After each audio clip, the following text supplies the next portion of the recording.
perfecto, y me da mucho gusto. Tenemos el enlace con el maestro Alfonso Zárate.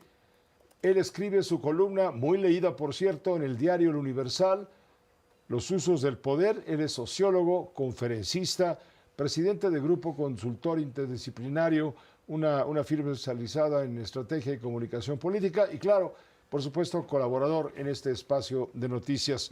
Maestro Zárate, Alfonso, gracias por acompañarnos como todos los jueves. Bienvenido, muy buenas noches.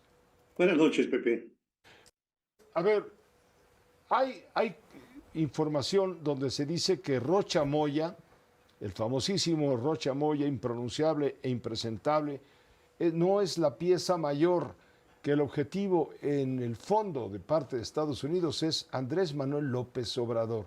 ¿No es una vacilada esto?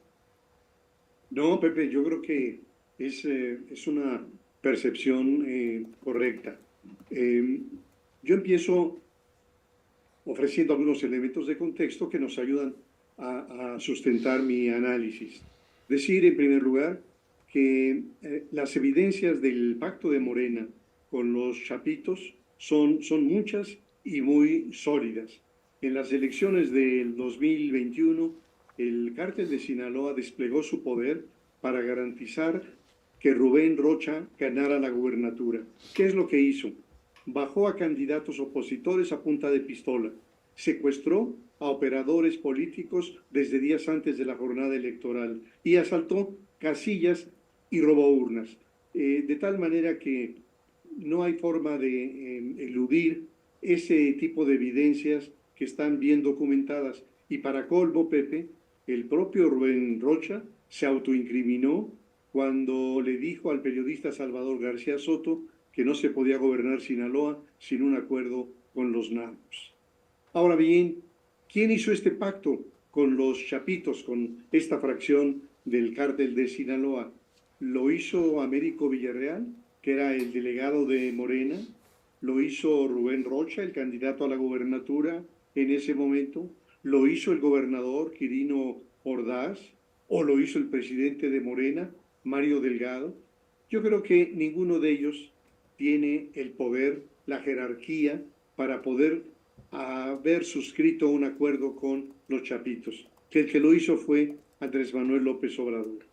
Y a cambio de este apoyo, Rubén Rocha les ofreció a los chapitos ubicar a gente en posiciones clave de acuerdo a lo que ellos dispusieran. En un momento de definiciones, Rocha decidió ponerse al lado de los hijos de Joaquín Guzmán y traicionar al Mayo Zambada.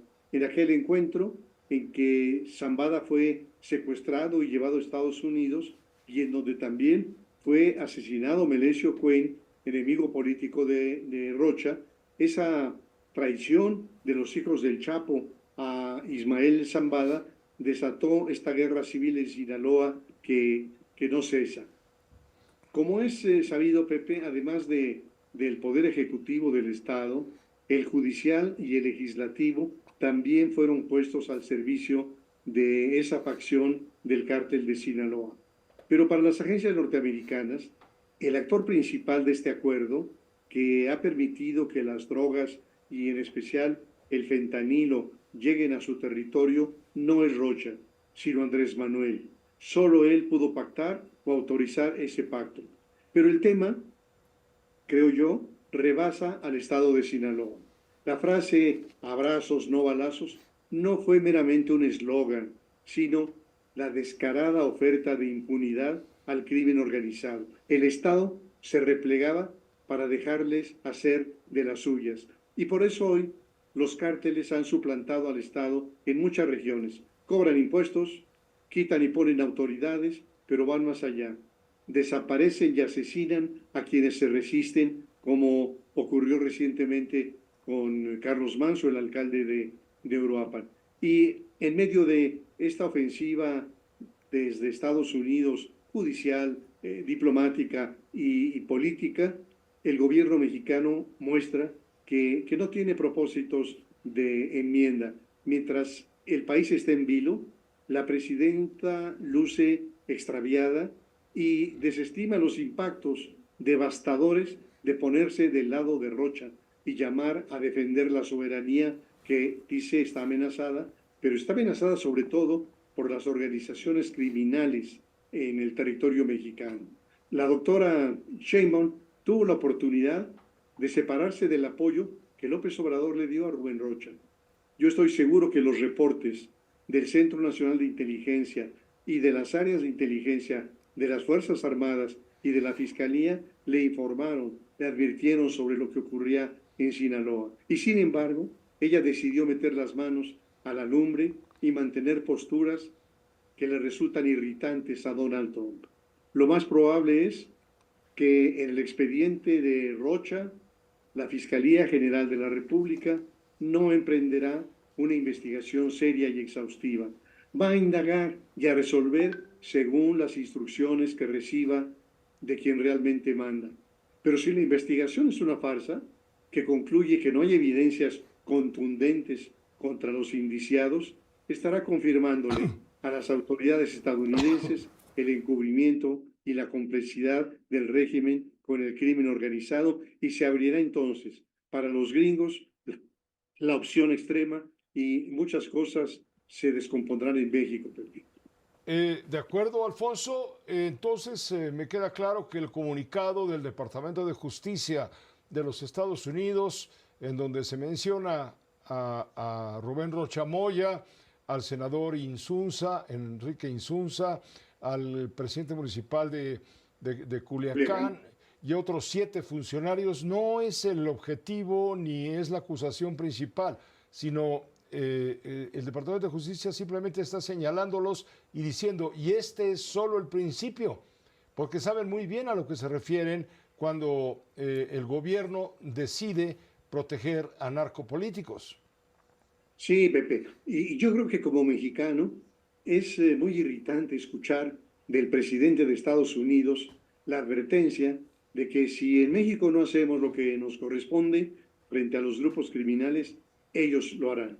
Pero creo que no menos irritante es tener que reconocer que el gobierno de López Obrador renunció a su obligación primaria, el uso de la fuerza legítima contra quienes delinquen, y que en su obsesión por alcanzar el poder, López Obrador decidió venderle su alma al diablo.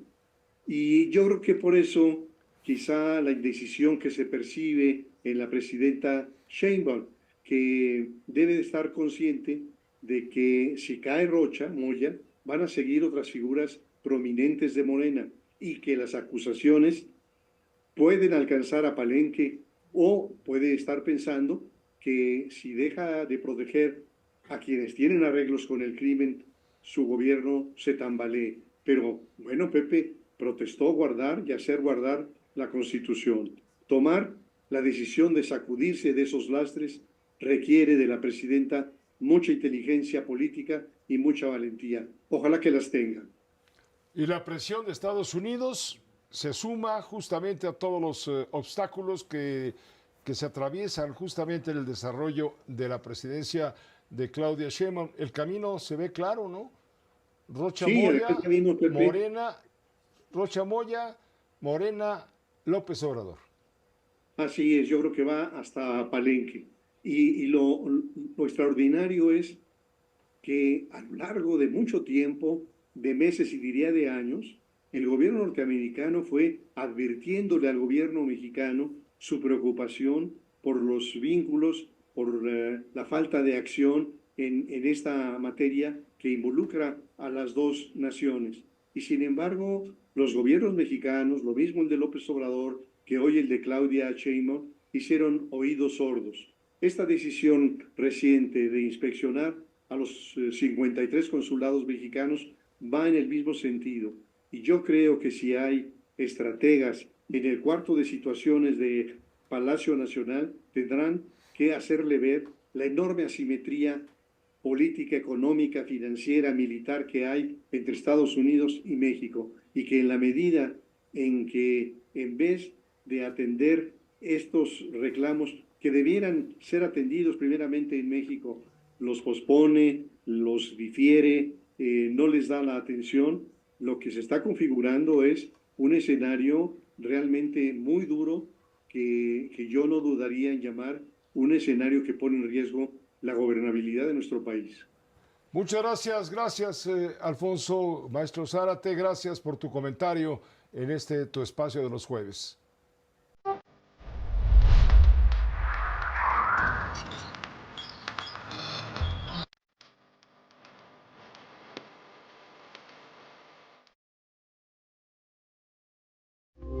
Esta fue una producción de Grupo Fórmula. Encuentra más contenido como este en radioformula.mx.